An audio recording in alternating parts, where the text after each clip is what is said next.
Welcome to Stony Creek, located in wild and wonderful southern West Virginia, here in the heart of Appalachia, nestled between the Allegheny and the Blue Ridge Mountains.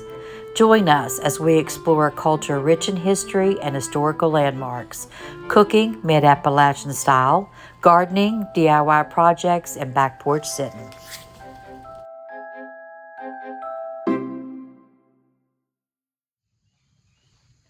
Okay, Chapter 6 of Mary Jane's War, Building Their Home.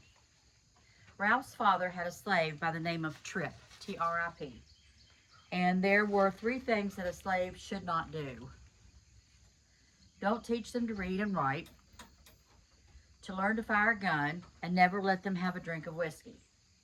Ralph and his brothers had taught Trip to do all these things and more. Henry Smith had seen the letters carved on the barn walls, but figured his sons had done that. Trip had made himself a member of the family years ago. Henry hadn't intended to own a slave, but one day in Union, Mr. Burney approached him about buying Trip, and at the time he needed more help on the farm, as his boys were still young. Henry said, "I'll tell you what I'm going to do. I'll rent this slave for a year." So they reached an agreement. Trip worked out well, as he was a good worker and caught on fast. Mr. Smith had treated him well, and he liked living there. At the end of the first year, Mr. Smith took him back to Mr. Burney and said, "Here's your slave back." Mr. Burney said, "I don't really need him. Make me a reasonable offer and he's yours." Mr. Smith studied on this for a moment. What's wrong with the Trip that he doesn't want him back? Then it dawned on him. Mr. Burney has over 100 slaves, and Trip is too smart. He would give the other slaves ideas about working conditions and how they should be treated. Mr. Smith said, "All I can afford is $150. "Well, that's half what he's worth. You worked him, you should know." "I'm not a rich man, Mr. Burney. That's all my small farm can support." "Well, I'll take your money on one condition, that you get him out of town before quitting time. I don't want him coming around my slaves." Mr. Smith and Trip chucked about it all the way home, as that was the way both of them wanted it. "By the way, where did you get that name Trip, anyhow?" "They say that I was born on the same day as a big United States battle victory in a place called Tripoli in 1804. My owner took a fancy to that name and named me Tripoli, and I've been called Trip ever since. I wonder if my name means that someday I'll take a trip." By the time Trip was 21, Mr. Smith said, "It is time that you had yourself a wife. Let's go pick out one for you. I done seen one that I like. She lives down on Hands Creek." "Well, let's go get her for you." So that's how Trip came to jump the broom with Clary. Mr. Smith even built them a house on his place, and they had 2 sons born in the 1830s. Every time Ralph would go out hunting, Trip would say, "I sure do like smoked turkey legs." One day Ralph said to Trip, "Why don't you go get one for yourself? I can't catch no turkey with a fishing pole." "That's right, you don't have a gun. None of us darkies have a gun. Don't you know that?" "Well, you are going to have my old 1831 Springfield musket, and I'll teach you to shoot when I get back." Ralph taught Trip how to load and fire, and he could learn to hunt on his own. "Just don't go showing it off to the neighbors." "No, sir. If they saw me with a gun, they would shoot me for sure." Speaking of guns, Zachariah P. Arnott, Mary Jane's brother, was after Ralph to join the 166th Virginia Militia. Mary Jane said a flat no. "Nothing interrupts Ralph until we are married." The winter passed fast that year as they were working toward their goal. Mary Jane's sisters held a sewing bee for her to make quilts for her new home. Ralph said that he wanted to make the furniture out of chestnut so that it would be light enough for the children to push around the house. Ralph and his crew dug the foundation and laid the rocks in place. Then they all helped Mr. Collins with the chimney. He preferred to work with creek rock of all sizes, as this reduced cutting time. The boys were good, as they had a stone ready as soon as Mr. Collins had laid the last one. He used slacked lime mixed with clay for the mortar. This meant that they had to build campfires on 3 sides of the chimney to prevent the mortar from freezing before it set up, which required them to help keep the fires burning all night. Ralph and his brothers had snaked in and trimmed the logs ready to build. He had bought new tools and even some store nails, which were very expensive. He had 2 broad axes, a new saw, mallet, auger, 2 new chisels, as well as a new grindstone to keep the tools sharp. Trip had turned some replacement handles as he knew young men liked to show their strength. Now it was a matter of waiting for a break in the weather and rounding up his hunting buddies to help him lay up the cabin. His buddies called themselves the Posse, a name they heard out west, and they were out to show that there was nothing they couldn't do. Ralph was impressed. They were almost as good with axes as they were with guns. When they lit into a work, it was all that Ralph could do to keep ahead of them. He was glad that he had laid out the logs in order, locust for the seals and sleepers, poplar for the walls, and pine for the rafters. Trip set up his grindstone near where his young son was keeping a campfire going. Ralph's plans were to get the floor joist laid, the walls and rafters in place, and the thatched roof on until he could install a shake roof before the next winter. Ralph's plans were to get the floor joist laid, the walls and rafters in place, and a thatched roof on until he could install a shake roof before next winter. That March day started cold, but sunny with no wind until later in the day. The young men worked fast to keep warm.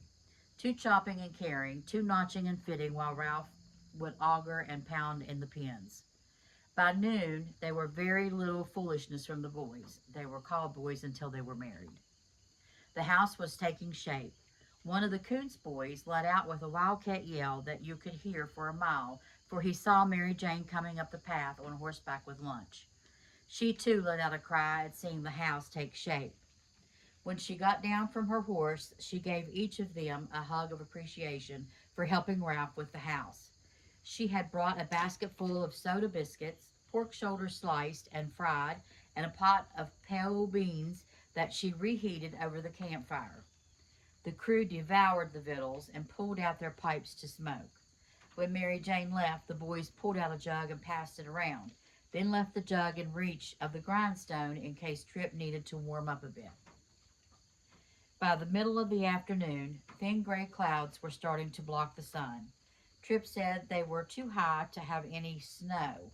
Ralph had hoped to have the walls half up and all the doors by now, but the locust lumber and the floor joist had slowed them down. As the sun had gone down, Ralph said, "Let's take a look of admiration as to what we have done today."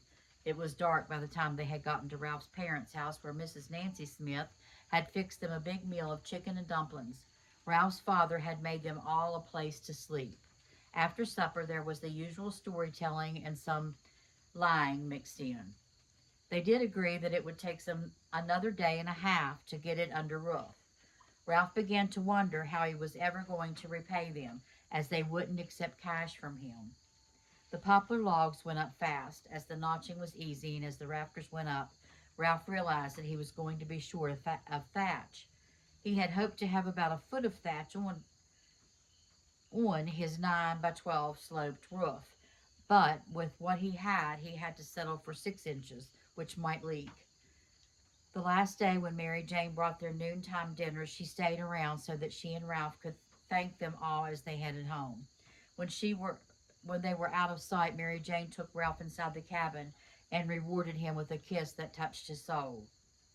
A couple of nights later, at supper table, Mary Jane's father said to her, "I thought you wanted a weatherboard house, and you end up with a thatched covered log cabin." Mary Jane, as usual, was ready for him. She said, "It's all about love, Daddy." By mid-April 1846, work was well underway at the resort. The grounds were being manicured and flowers being planted. Everything had to be perfect, as the guests would be arriving by the 1st of June. Mary Jane not only looked forward to making the extra money, as their new house needed so much, she was also looking forward to seeing Miss B again. Surely she would be there this summer, but you never knew for sure. She thought she'd better go to the dining room early to see if she still had a job. If not, she better apply for another one. As she walked to the store, she heard some young boys playing in the yard between the store and the church. They were singing, "Hooray, hooray, it's the first day of May. Outdoor screwing season starts today," as if they knew what they were talking about. Mary Jane said, "God is watching you from the church steeple." With that, the boys ran up the mountain road. Mr. Selden said to her, "Are you ready for the circus from the south?" She replied, "I'll bet you're waiting for Miss B." "No, it's been a peaceful winter." "How far is it from here to South Carolina?" "It's 670 miles from Charleston to the Salt by the way of Fayetteville, Richmond, and Staunton." "See, I told you you were waiting for Miss B." At the dining room, Miss Gilliard told her, "Yes, you do have a job, only because I don't have time to train another person." Let's back up to the mileage here. It's not 670 miles to Charleston, is it? Maybe. I need to look that up. I guess it is. The local men would gather on the store porch, especially on Saturday, the 1st of June. One fellow said that 2 carriages arrived late yesterday and we missed them. This was great entertainment, men just waiting to pass judgment on the arriving guest.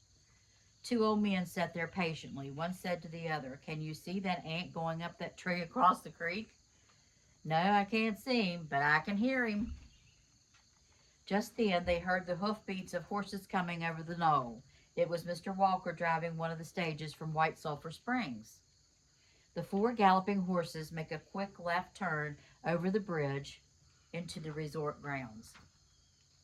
Mary Jane said that couldn't be Miss B, as the family she would be with would have a spring carriage followed by a light Dearborn wagon with luggage and slaves in it. Guest meant work, so she checked into the dining room to assume her assignment. In less than a week, Miss B arrived, and they were both glad to see each other. She was with the same family. The children had grown, and they had a new slave with them, a very tall, slim lady who was very black, unlike anyone that Mary Jane had ever seen before. The resort had grown so popular that guests who arrived without reservations were often turned away and sent to other springs, some to lesser springs such as Gray Sulphur Springs in Giles County, that's new to me. I need to check that out. And Yellow Sulphur Springs near Blacksburg. I didn't know that either. Guests arriving late in the day often had to seek shelter with local farmers. Okay, let me stop here. That means if they sent them to Giles County in Blacksburg, to Lesser, they said Lesser, to Lesser Springs, that means that Red Sulphur and Barger Springs and Penn Springs, along with White Sulphur Springs, were well-to-do, bigger than the Yellow Springs and the one in Giles, Gray Springs. Okay. Mrs. Erskine had assumed considerable power, as he was in position to say who stayed and who couldn't. He always favored the guests from the coast of South Carolina, as they were the big spenders and were more loyal to Salt Sulphur Springs. As the popularity of the salt grew, it became more fancy. Some ladies would take up 2 hours to dress for dinner, even with the help of their slaves. It became a serious marriage market with unbelievable social knifing, and the men joked that for every back there is a knife. Miss B came by the dining room, and Mary Jane asked about her trip to the retreat. "Did you come by Richmond?" "No, we came from a different part of South Carolina, whereas many of the guests stop in Charleston to socialize and shop on their way to the springs. We came directly from Beaufort County. We came by way of Columbus to York, South Carolina, Lincolnton, North Carolina, and Danville to Rocky Mount, into Sweet Springs. When we return, we will go by the way of Giles County Courthouse, Salem, Henry County Courthouse to Rock Hill, South Carolina, Columbus, and home to Beaufort County and the Low Country. Our people are mostly Protestant Huguenots whose ancestor escaped persecution in France. My ancestors came to America and settled at Port Royal in the early 1700s. That area is made up of rich farmland, islands, rivers, and swamps. that get very hot in the summertime. Our families have large plantations with many slaves. In fact, 80% of our population is slaves. We grow rice, indigo, sweet potato, and the finest sea island cotton in the world, she said proudly. When you hear guests by the name of, I'm not going to say this right, I'll try, Serenin, Lee Clarice, Pringle, DuPont, Manigault, Gerard, or Danielle, Daniell, Denali, they are likely to be from Beaufort County and are rich landowners. Unfortunately, the summers are very hot and it is difficult to survive because of mosquitoes, malaria, and yellow fever. The wealthy plantation owners usually leave in April after the planting is done and do not return until the first frost in November. This gets us past the heat and hurricane season. Christmas season is wonderful there. But who takes care of your farms? Our slaves do, and sometimes we have to leave slaves in charge of slaves. Don't they get sick? Yes, some of them do, and some of them die. But we have so many that life goes on. There we travel as much by boat as by carriage. We travel the rivers and swamps to visit our neighbors and even to Charleston. It can be the best life or the worst. My husband and daughter, who would now be your age, died in a freshet. What is a freshet? Mary Jane asked. I'm glad Mary Jane asked because I want to know. It's when a storm causes a sudden rise in shallow water, causing boats to capsize.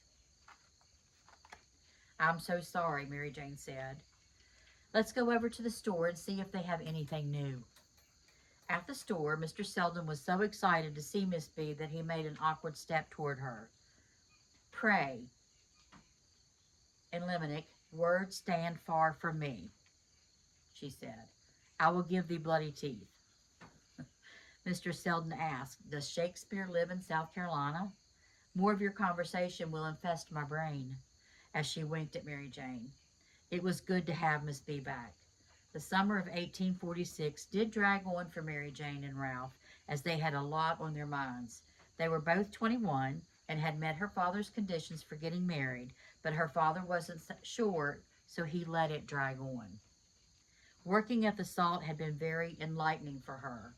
The new slave lady was called Maum Mary, M-A-U-M, Mary, as she spoke with a West African dialect that was very difficult to understand. She called women Omen and men Mon.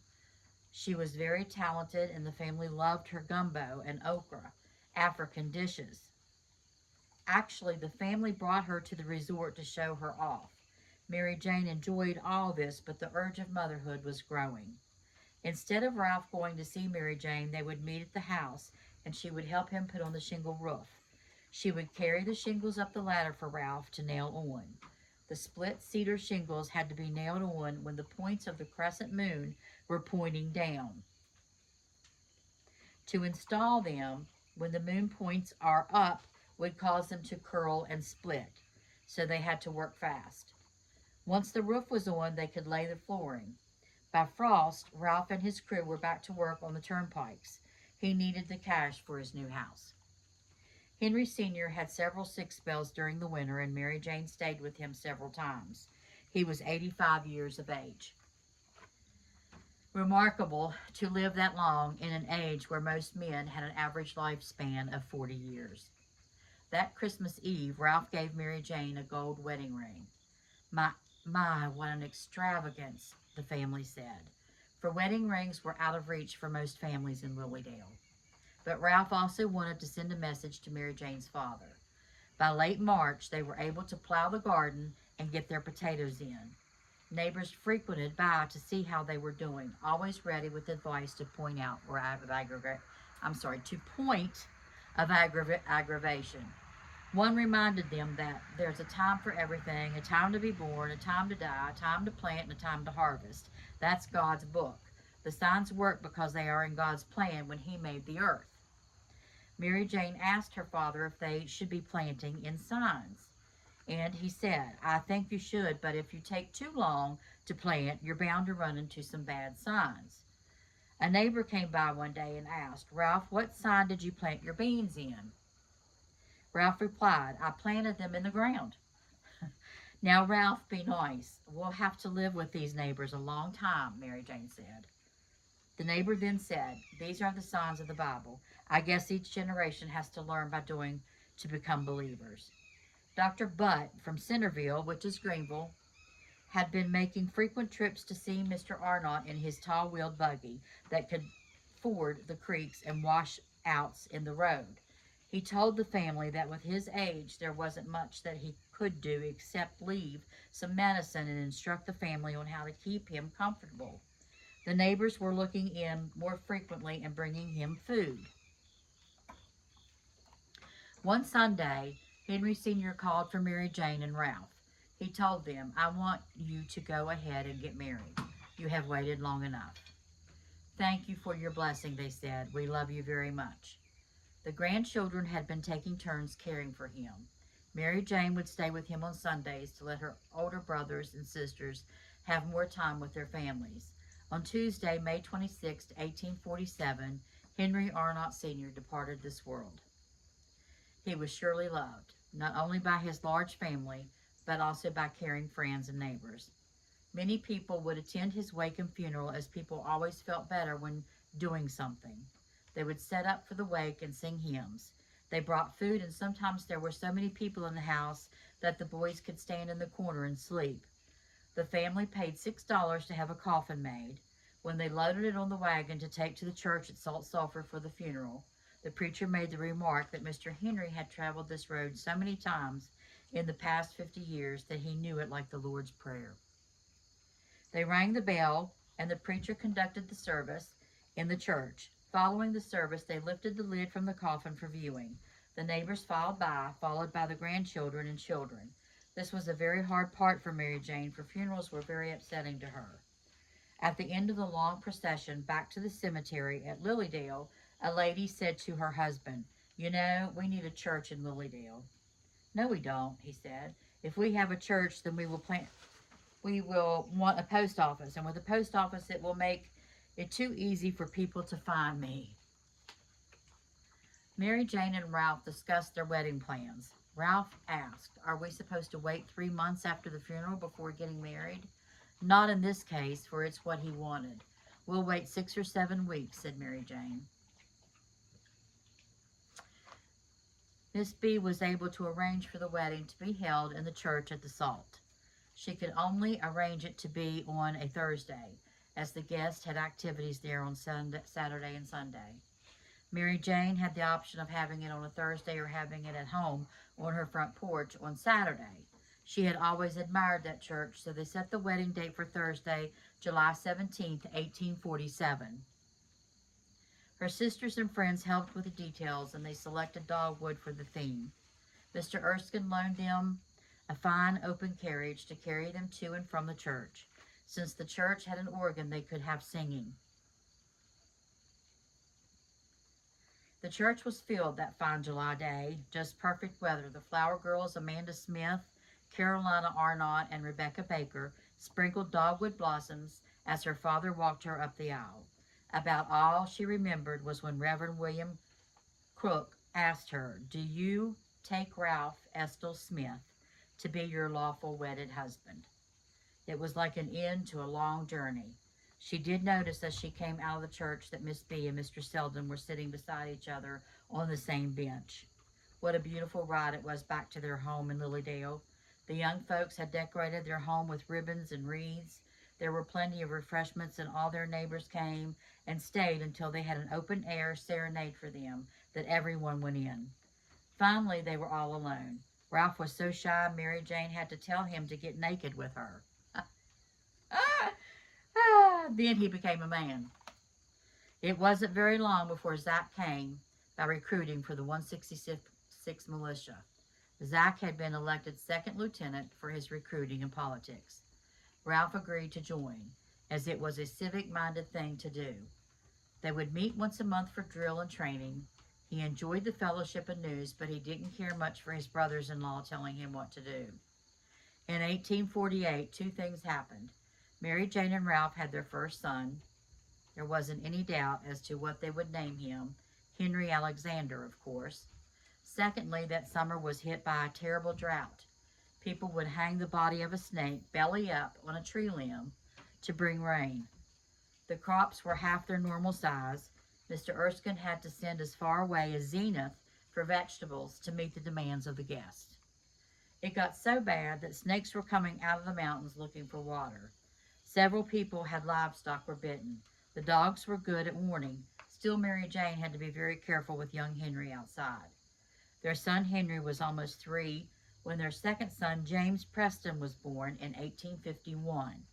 They intentionally were spacing between the births of their babies, for a child born every year was hard on the mother, as it had been on Mary Jane's mother. Zach would come by with a newspaper that was now being published in Union.